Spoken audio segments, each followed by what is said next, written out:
आमच्याकडे सहसा हे मोदक बनवत नाही, पण मला खायला आवडतात म्हणून मी बनवले। कोणते मोदक बनवतात ते पण मी शेवटी सांगणार आहे। तर त्यासाठी मी इथे घेतलेला इंद्रायणी तांदूळ स्वच्छ धुवून पाणी झरायला ठेवलं। मग एका सुती कपड्यावर पंख्याच्या खाली चांगलं पसरवून घेतलं। चांगले कोरडे झाले की दळून आणलं। आता इथे उकड तयार करण्यासाठी मी इथे 1 वाटी दूध, 1 वाटी पाणी, त्यामध्ये थोडंसं मीठ, तूप टाकलं आणि उकळू दिल्यानंतर 2 वाट्या तांदळाचं पीठ टाकलं, चांगलं मिक्स केलं।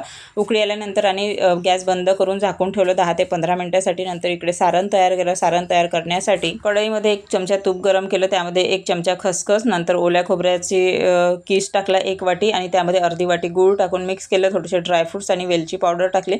सारण तयार आहे। इकडे तांदळाचं पीठ सुद्धा थंड झालं, थोडंसं कोयमा होतं तर त्याचे पीठ मळून घेतल्यानंतर मोदक भरून घेतले दिसत असल्याप्रमाणे आणि मस्तपैकी त्याला केसर लावलेला आहे।